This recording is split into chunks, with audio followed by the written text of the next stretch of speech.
So today, my friend Andrea and I are going to be making spell candles. She'll be over in a little bit, but we're going to be making a divination candle, a protection magic candle, and a healing candle. So we're going to make 3 different variations just to show you different ways that you can use and incorporate magic into your craft and how you can implement those through other means, one of those being candle making. So I really hope you guys enjoy this video and stay tuned for more.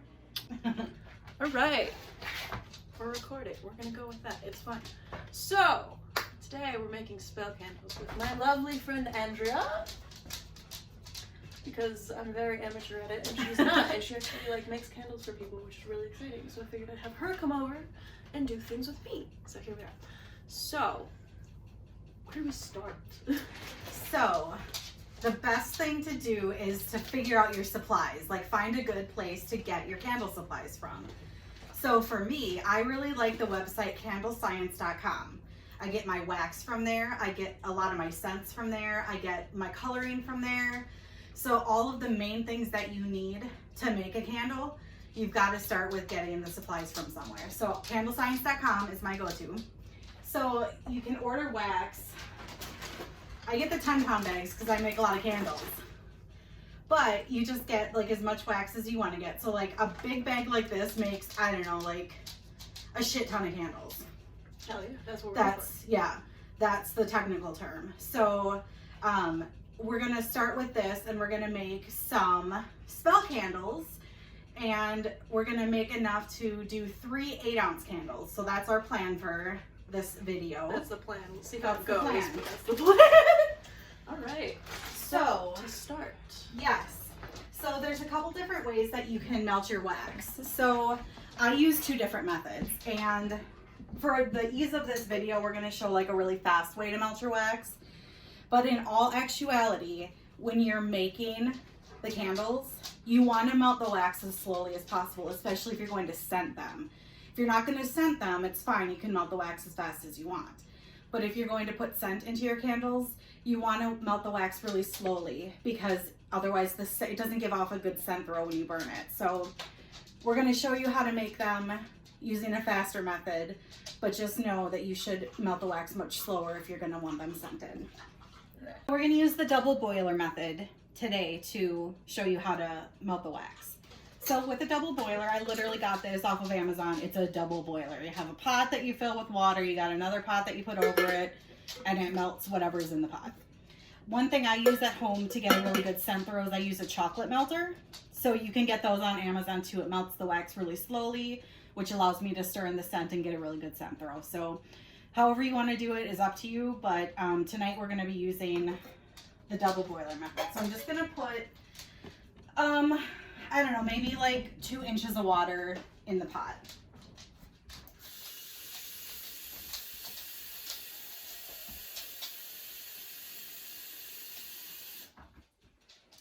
All right, so then obviously put it on the burner, put this bad boy over the top, and then you turn it on. We're gonna do it, like I said, you wanna heat the wax as slowly as possible if you're gonna scent it, but for our purposes, we're just going to get the wax melted pretty quickly.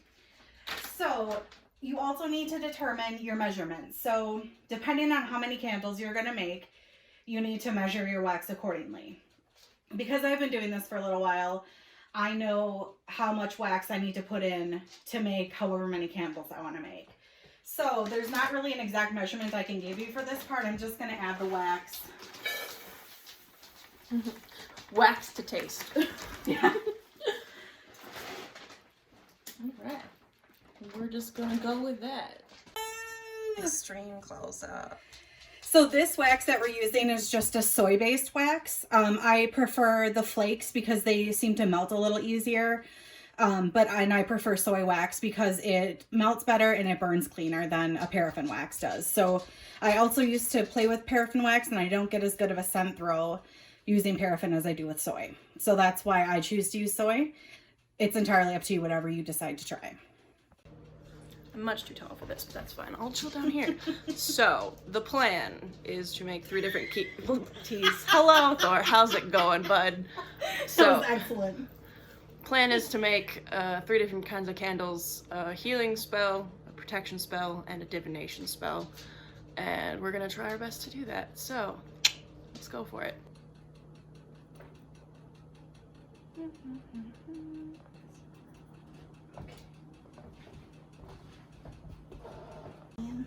So, by magic, it's melted.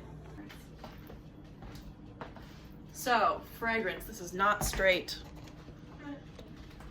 But then again, neither are any of us, so it's fine. Alright! For the wax is melted, this is where you would, while the wax is melting, you could put color in it, or you could put color in it after it's melted. So whatever way you want to do it. When I make mine, I put the color in it while the wax is melting. So there's a couple different color options. There's, what I use is the blocks of color. So it looks like wax, like crayons. It's like a block of a crayon color essentially. And you just like chop off a little bit. I don't measure mine. I do all my candles custom colored, and I don't measure any of the color. That's just a G. That's how I roll. I just put in like what I think I want it to be, and that's how I make my candles essentially. There is a big science to it, like the measuring of the wax, and I've just gotten so used to doing that I just do it with my soul, and every candle I make has a little bit of my soul in it. So that's how I do mine. How poetic, I love. So once you have the wax melted and you have your color in it, so for instance, let's say we're making one that's lavender. So lavender oil, you would add the scent now.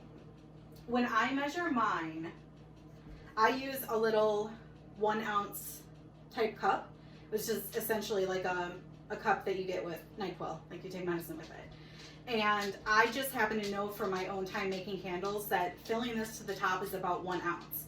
So that's how much scent that I want in when I'm making enough wax for a 17 ounce 3-wick candle or 3 8-ounce candles. Like, I know that sounds a little skewed because one is 24 ounces and one is 17 ounces, but essentially the way that the wax breaks down when you pour it into the different size candles, it all evens out. So like I said, there is a science to it. You just have to figure out what works for you though. We're not scientists, we're not mathematicians, we're trying our best.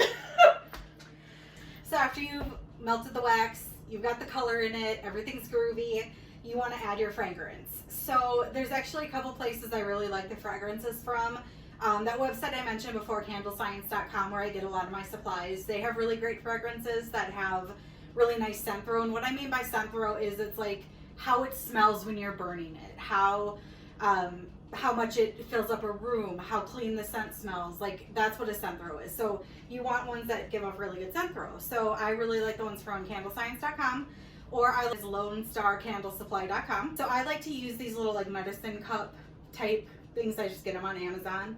And I just know from using a scale prior and measuring everything out that filling up one of these to the top is about 1 ounce of scent. Very scientific. Very. So you put that, you just kind of measure it out like that, and then you pour it into the melted wax. And this is very, very important. When you're stirring it in, you need to stir it for 2 minutes. If you stir it for less than that, the scent doesn't get incorporated into the wax. And if you stir it for more than that, it over mixes it. So what you'll also need to do ahead of time, it just makes things a little easier, is to have your wicks put into your jars ahead of time. So that way you're not scrambling when it's time to pour the wax, and it gives it a little time to adhere to the bottom of the jar. So from candlescience.com, I ordered the roll of wick stickers. It's so much easier to have these than trying to like hot glue or super glue the wicks into the bottom of the jars. So these, it's a minimal cost, and it's just, for me, the ease of inserting them and then removing them is just, it's worth it to me. So I take one of the wick stickers,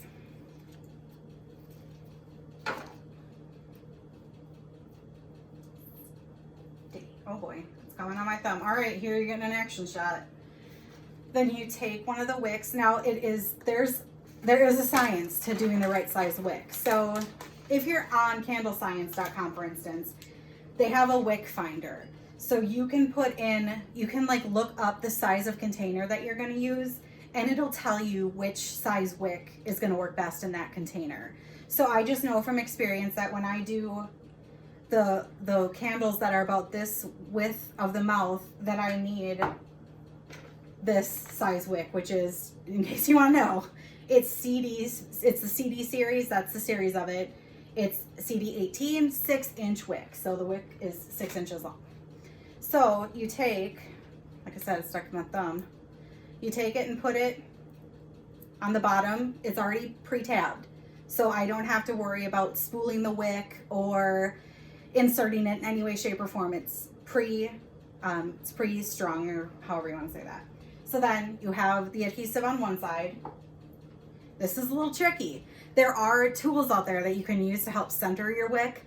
I just eyeball it because, like I said, some things are scientific, some things are not. So she lives dangerously. I'm a wild woman. So I just take it and I kind of look, and most of the containers you can see there's like a little indentation or mark of some sort where the middle of the jar is. And these are just 8-ounce mason jars. So there is that little outline on the bottom of it. So you just take it with a very steady hand, place it in there. Now, because, like hands are big and jars are small, it's kind of hard to stick your hand down in there and make it adhere. So I just take something long and strong. And down to get the friction on. And just poke it down in there and make it stick real nice. So that's how you do a wick. And now we're just going to do the same thing on the other two so that they're ready to be poured into once the wax is at the optimal temperature.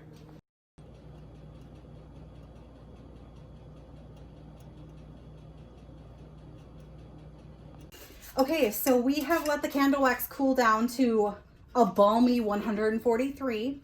And just knowing how these candles pour for me when I melt the wax, when I melt the wax, I just know how these pour for me when I melt the wax at such a quick speed. So I'm going to pour it when it's about this temperature. Again, you're just gonna kind of have to play around with it and see what works well for you. So now, like I said, sometimes this would be colored if you put color in it. We already have added the fragrance to it. So this is gonna be scented and ready to pour. So we have already prepared our mason jars with putting the wick in them. So then you wanna pour slowly, not like drippy, but you don't wanna gush it in there. Like you want it to be a nice, slow, steady pour. So you just kind of hold the wick out of the way.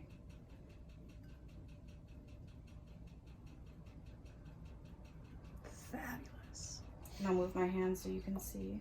It's okay if some wax gets on the wick because the wick burns in wax. Magic. So then we're going to fill up our other candles.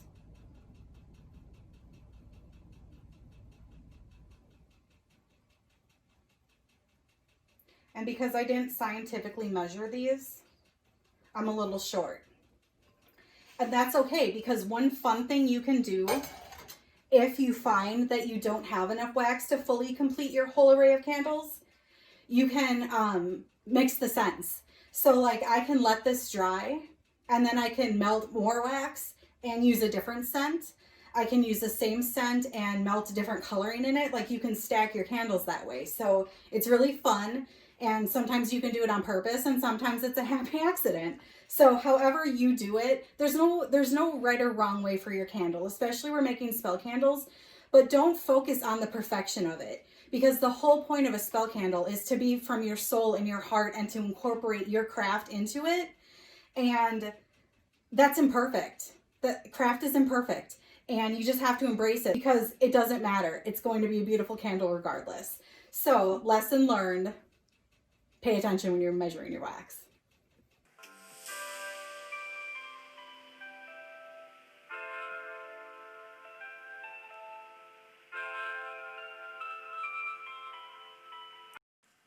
For our healing candle, we'll be using amethyst chips for their peaceful maternal energy, as well as rose quartz for its self-actualizative properties, meaning it increases self-esteem and confidence. Both of these have receptive energy, so they take in negative energy while exuding positive energy. We're also using rose for happiness, lavender for its soothing and uplifting properties, and chamomile for its calming properties.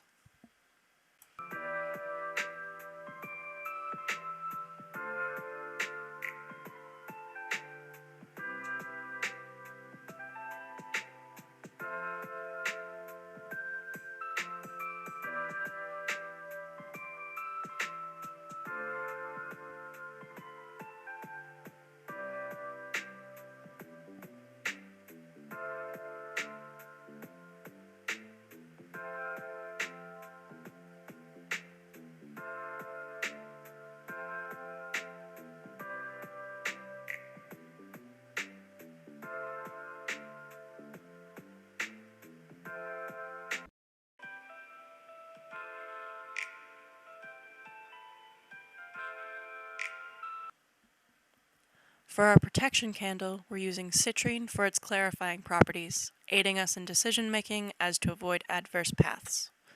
We're also using St. John's wort for banishing malicious intentions, as well as aiding in protection and courage. In addition, we're using rosemary for its purifying and protective properties, as well as nettle for its powerful warding properties.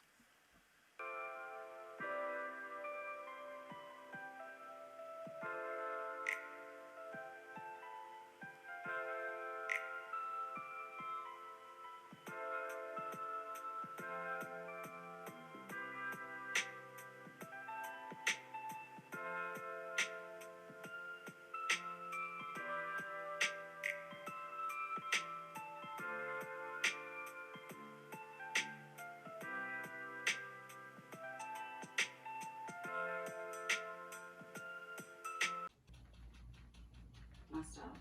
It's fine. That should kind of be the whole point.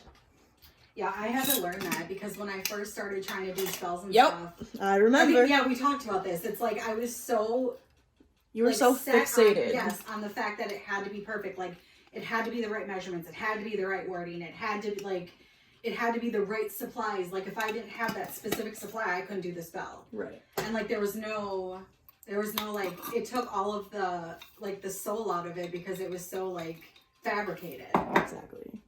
It's like, if it feels right, it'll be right. But it's Yeah. when people are trying to do things perfectly that you won't get any intention actually in what you're doing because you're so fixated on it being correct. Yep. And it's like, no. There's properties that you should know after a while. And people kind of expect you to know certain things. But a lot of things are up to what do you interpret them as. Like, some people don't see lavender as very protective and maternal, but I do, so that's how I use it. Mm-hmm. And it's like, if you just use what you know and you grow upon that, you'll be able to expand your knowledge, and I feel like that's the whole point of all of this. And finally, our divination candle. We're using moonstone for a restorative mental balance and clear quartz for an energy amplifier. I love pairing these together for divination work. We're also using mugwort, aka Divination Central, pink salt for purification and consecration, jasmine for guidance and prophetic dreams, and Damiana for increased psychic awareness and easing the opening of your third eye.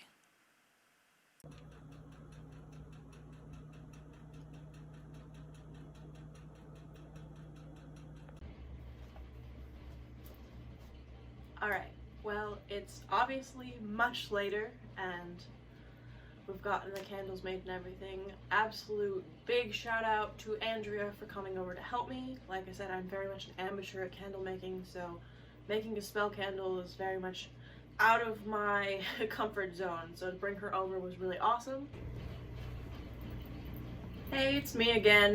If you guys really liked Andrea's interpretations, if you want to see any of her candles, you can go to this email address and send her a request. She makes all sorts of, honestly, it's just a plethora of different scents and colors and essences, and she puts a little piece of her soul into every single candle. So if you want to help support her, go support another fellow witch, because that's what we should be doing in these times, is supporting each other. So cool. For anyone who is nervous, She's actually part of my quarantine pod, so we were being as safe as possible.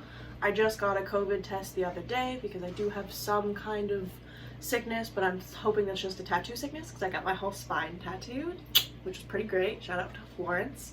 But this was really fun and I really enjoyed making this video, and I hope you did too. So if you liked this video, if you found anything useful, if you liked our banter, any of the cool bee shots I did, leave a comment down below, leave a like, otherwise just subscribe to help your girl out. But until next time, Skull.